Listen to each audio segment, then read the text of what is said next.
بسم اللہ الرحمن الرحیم۔ ناظرین و سامعین السلام علیکم۔ آج جو میں وظیفہ آپ لوگوں کے لیے لے کے آئی ہوں وہ بہت ہی مجرب عمل ہے۔ محترم ناظرین، ماہ شعبان کے مہینے کے اندر جو بندہ جمعرات یا جمعہ کے دن اس عمل کو کر لیتا ہے تو اس کی 70,000 حاجتیں پوری ہو جائیں گی۔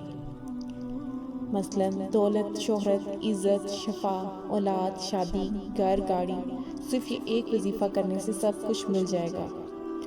اگر بندہ 70,000 حاجتیں الگ الگ کر کے بھی اللہ کی بارگاہ میں دعا کرے تو ہر بار جب وہ دعا کرے گا تو اللہ تبارک تعالیٰ اس کی دعا کو قبول فرما لیں گے۔ تو پھر آپ اندازہ کر سکتے ہیں کہ اس عمل کی کتنی طاقت ہوگی، کہ اس عمل کی کتنی تاثیر ہوگی کہ اگر بندہ ایک ہی وقت میں 70,000 مرتبہ اللہ تعالیٰ کی بارگاہ میں ہاتھ اٹھائے اور ہر بار الگ کچھ مانگے، اللہ تبارک تعالیٰ اس کو عطا فرما دیں گے۔ ناظرین، ہماری تو زیادہ حاجتیں نہیں ہوتی، ہماری زیادہ ضروریات نہیں ہوتی، ہماری زیادہ مشکلات نہیں ہوتی، لیکن اس عمل کی طاقت اتنی ہے کہ اگر ایک ہی وقت میں بندہ 70,000 مرتبہ بھی مانگے تو رب اس کو خالی ہاتھ نہیں لوٹاتا، کیونکہ یہ مہینہ، جس مہینے کے اندر اس عمل کو میں آپ کو بتا رہی ہوں، یہ مہینہ بڑی برکت والا ہے، یہ مہینہ بڑی شان والا ہے۔ اس مہینے کی اپنی بڑی رحمتیں اور برکتیں ہیں۔ کیوں؟ کیونکہ اس کے اندر آقا علیہ الصلوۃ والسلام نے اس مہینے کو فرمایا کہ اس مہینے سے میں محبت کرتا ہوں، یہ میرا مہینہ ہے، اور ماہ رجب اس سے بھی میں محبت کرتا ہوں کیونکہ وہ میرے رب کا مہینہ ہے، اور جو اس کے بعد میں آنے والا ہے اس کے بارے میں فرمایا کہ یہ میری امت کا مہینہ ہے۔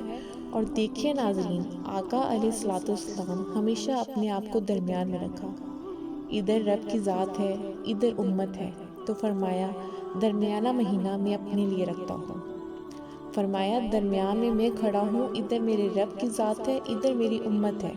اب درمیان میں آقا علیہ الصلوۃ والسلام کا مہینہ ہے جس کو حضور پسند فرماتے ہیں، اور یہاں پر محدثین فرماتے ہیں در حقیقت وجہ یہ ہے درمیانے مہینے کو آقا علیہ الصلوۃ والسلام نے پسند اس لیے فرمایا کہ میں رب کی بارگاہ سے لیتا ہوں اور ادھر دوسرے ہاتھ سے اپنی امت کو پکڑا دیتا ہوں، یعنی کہ میں ایک وجود امت کو پکڑا دیتا ہوں، یعنی کہ میں ایک وجود سے اپنی امت کو پکڑا دیتا ہوں، یعنی کہ میں ایک وجود کی طرح ہوں۔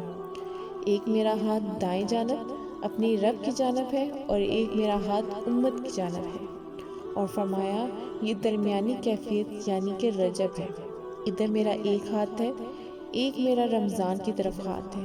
فرمایا درمیان میں شعبان کی طرح کھڑا ہوں۔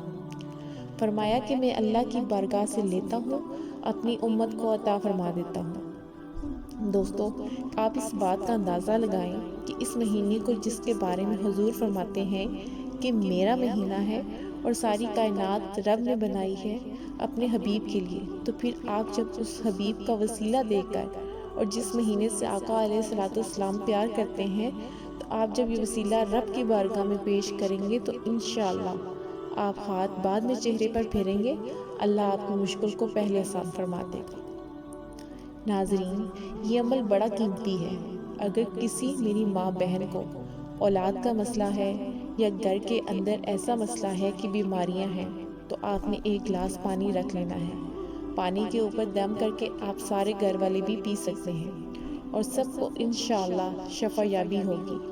اسی طرح آپ کے بچے نالائق ہیں، اسکول کے اندر پڑھتے نہیں، یا کوئی ایسا بچہ ہے جو بار بار امتحان کے اندر فیل ہو رہا ہے، وہ بھی اس عمل سے فائدہ حاصل کر سکتے ہیں۔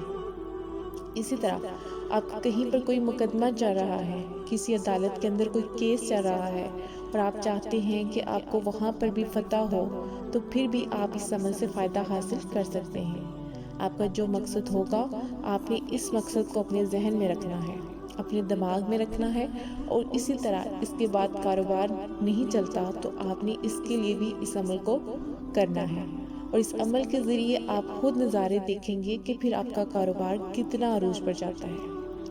اسی طرح اگر آپ کے گھر کے اندر مختلف پریشانیاں ہیں اور آپ کے گھر کے اندر بے چینی ہے، بے سکونی ہے، اور اپنے گھر کے اندر سکون چاہتے ہیں، تو پھر آپ اپنے گھر کے سکون کی نیت کے لیے اس عمل کو ایک مرتبہ ضرور کیجیے گا، انشاءاللہ اتفاق کی دولت ملے گی۔ آپس میں محبت پیدا ہوگا، بے چینیاں اور بے سکونیاں گھر سے ختم ہو جائیں گی انشاءاللہ تعالی۔ اسی طرح آپ کو کوئی کاروبار کا مسئلہ ہے اور آپ کو اولاد کا مسئلہ ہے، یہ اولاد کے رشتے نہیں آتے، تو پھر بھی آپ اس عمل کو کر سکتے ہیں۔ یہ عمل بڑا ہی مجرب عمل ہے۔ آپ اس عمل کو ایک مرتبہ کریں گے تو پھر انشاءاللہ اس کے نظارے خود اپنی آنکھوں سے دیکھیں گے۔ جو بندہ اس کو جمعرات اور جمعہ کے دن کرتا ہے، جس ذریعے سے جس طریقے سے میں آپ کو بتاؤں اور جیسا میں کہوں آپ نے ویسا ہی کرنا ہے۔ جمعرات کے دن عشاء کے بعد کر سکتے ہیں اور جمعہ کے دن عصر کی نماز کے بعد بھی کیا جا سکتا ہے اور عشاء کے بعد بھی اس عمل کو کر سکتے ہیں۔ سب سے پہلے آپ نے کرنا کیا ہے کہ پہلے باوضو ہونا ہے، ایک مصلی لے لیں اور اس پر بیٹھ جائیں۔ چہرہ یاد رکھیے گا قبلہ رخ ہونا چاہیے۔ اس عمل کو کرنا سب سے پہلے ایک تسبیح یا 21 مرتبہ اعوذ باللہ من الشیطان الرجیم پڑھنا ہے۔ اس کے بعد آپ نے پھر اللہ کا ذکر کرنا ہے، اللہ اکبر، یہ 21 مرتبہ پڑھنے کے بعد پھر آپ نے ایک تسبیح درود پاک پڑھنا ہے۔ اس کے بعد آپ نے 300 مرتبہ آپ نے سورہ اخلاص پڑھنی ہے۔ جب آپ یہ پڑھ لیں گے تو پھر آپ نے اس کے بعد ایک تسبیح استغفار کی پڑھنی ہے، استغفر اللہ استغفر اللہ استغفر اللہ۔ یہ ایک تسبیح پڑھنے کے بعد آپ نے دوبارہ ایک تسبیح درود پاک کی پڑھنی ہے۔ آپ کوئی سا بھی درود شریف پڑھ سکتے ہیں۔ یہ ایک تسبیح پڑھنے کے بعد اب آپ کا عمل مکمل ہو گیا۔ اب آپ نے اس کے بعد اللہ کی بارگاہ میں اپنی حاجت کو پیش کرنا ہے۔ جب اس عمل کو شروع کرنا ہے تو آپ کے تصور میں ہونا چاہیے کہ میں کس مقصد کے لیے اس عمل کو کر رہا ہوں، تو آپ نے اس مقصد کو اپنے ذہن میں رکھنا ہے۔ اگر خواتین ہیں وہ کسی بھی معاملے کے بارے میں کرنا چاہتی ہیں تو وہ ناپاکی کی حالت میں اس عمل کو نہ کریں، پاکی کی حالت میں اس عمل کو کرنا ہے۔ اور اگر اس جمعرات یا جمعہ نہیں کر سکتی تو آپ اگلی جمعرات یا جمعہ میں بھی اس عمل کو کر سکتی ہیں، اور اس طریقے سے کوئی بھی شخص اگلی جمعرات یا جمعے کو بھی کر سکتا ہے۔ اور تمام حضرات نماز کا اہتمام لازمی کریں، کیونکہ نماز پڑھنا ہر مسلمان مرد اور عورت پر فرض ہے۔